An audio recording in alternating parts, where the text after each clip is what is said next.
Assalamualaikum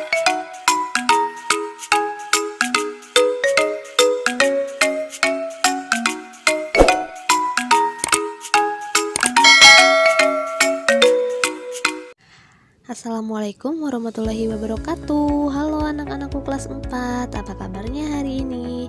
Anak-anak, hari ini kita bertemu lagi di pembelajaran matematika ya. Kalau minggu lalu kita belajar mengolah data ke dalam bentuk diagram batang dan tabel.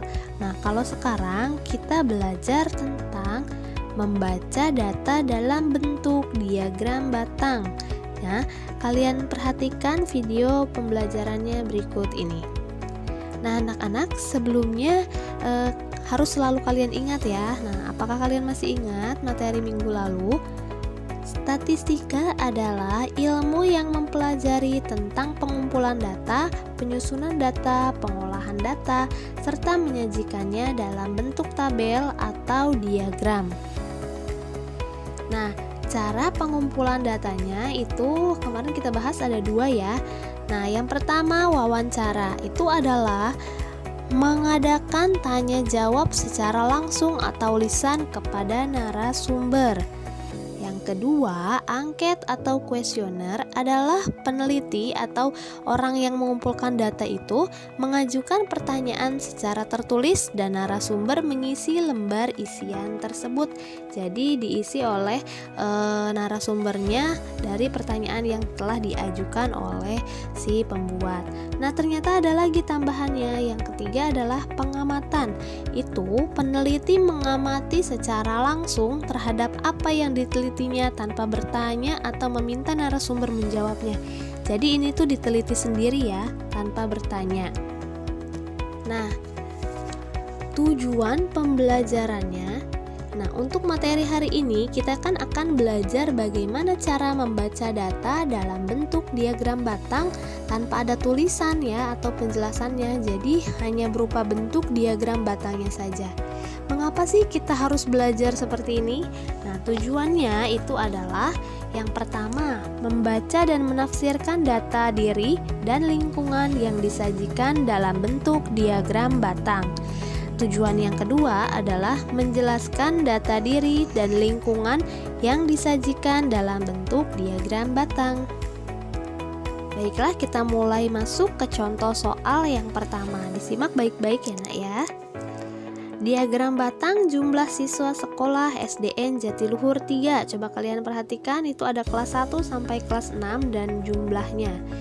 Soalnya adalah bacalah data dalam bentuk diagram batang yang ada pada gambar di atas. Jadi yang ke bawah itu kelasnya dan yang ke atas itu jumlahnya ya nak. Kita bahas bersama-sama ya. Nah, penyelesaiannya itu yang pertama kelas 1. Coba kalian lihat.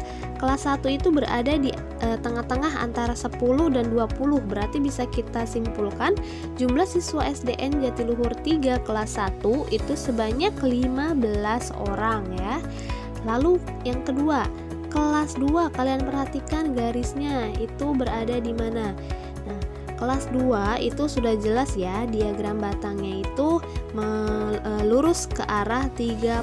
Berarti jumlah siswa SDN Jatiluhur 3 kelas 2 itu sebanyak 30 orang. Yang ketiga, kelas 3 itu berada di tengah-tengah antara 30 dan 40. Berarti bisa kita simpulkan juga jumlah siswa SDN Jatiluhur 3 kelas 3 sebanyak 35 orang. Yang kelas 4 sudah lurus sekali ya, itu mengarah ke angka 20.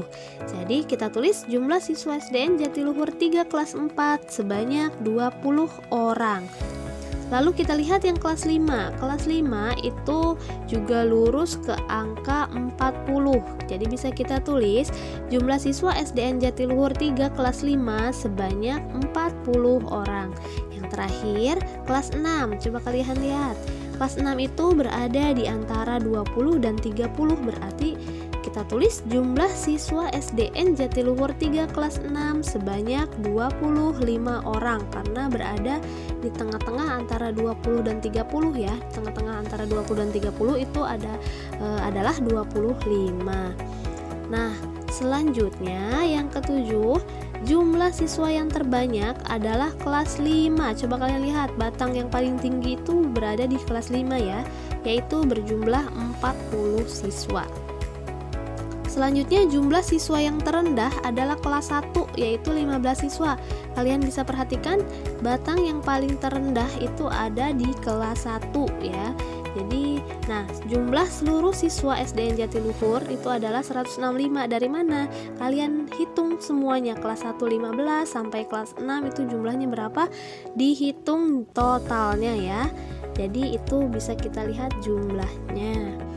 Nah, selanjutnya supaya kalian lebih paham dan mengerti, kita masuk ke contoh soal yang kedua ya. Di sini sudah ada diagram batang nilai ulangan matematika kelas 4. Nah, garis yang di bawah itu menunjukkan nilai dan garis yang ke atas itu menunjukkan jumlah siswanya.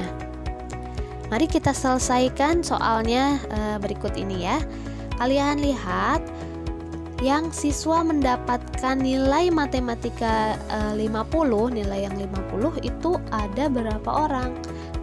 Batangnya menunjukkan ke angka 9. Jadi bisa kita tulis siswa yang mendapat nilai MTK 50 itu ada 9 orang.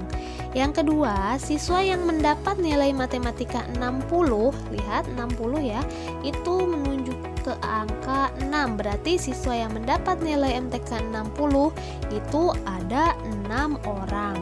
Selanjutnya, siswa yang mendapat nilai MTK 70, lihat yang 70 itu ada 8 orang karena garisnya itu mengarah ke angka 8 ya. Jadi siswa yang mendapat nilai 70 ada 8 orang. Lanjut, siswa yang mendapat nilai MTK 80 nih, 80 itu sudah jelas sekali mengarah ke angka 10. Jadi siswa yang mendapat nilai MTK 80 ada 10 orang. Selanjutnya, siswa yang mendapat nilai matematika 90 ya, 90 sama ya seperti yang 70 tadi mengarah ke angka 8. Jadi siswa yang mendapat nilai MTK 90 ada 8 orang. Selanjutnya, siswa yang mendapat nilai MTK 100, kita lihat 100 itu menunjukkan ke angka 7. Jadi siswa yang mendapat nilai MTK 100 ada 7 orang. Nah, itu adalah kesimpulan ya. Nah, yang selanjutnya, siswa yang mendapat nilai tertinggi di antara semuanya itu nilai 100 ya, paling tinggi, itu ada 7 orang. Siswa yang mendapat nilai terendah di antara semuanya itu adalah 50.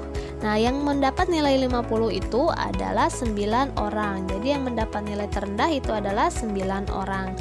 Selanjutnya, nilai yang memiliki diagram batang tertinggi. Kalian lihat di antara semuanya yang diagram batangnya paling tinggi itu ada berapa?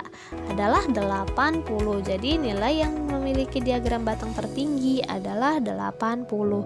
Nah, itu adalah contoh soalnya ya Naya. Sekarang kita masuk ke latihan soal.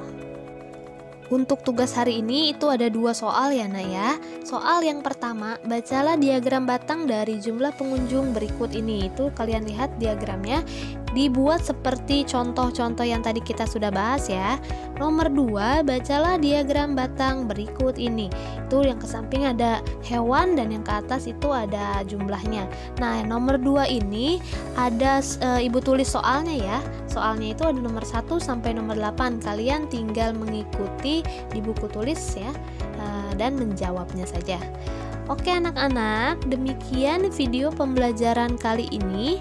Semoga video ini bisa kalian mengerti ya. Kalau belum mengerti silahkan kalian tanya, boleh ya. Dan semoga video ini bermanfaat untuk kita semua. Ibu akhiri dengan mengucapkan Assalamualaikum warahmatullahi wabarakatuh. Dadah.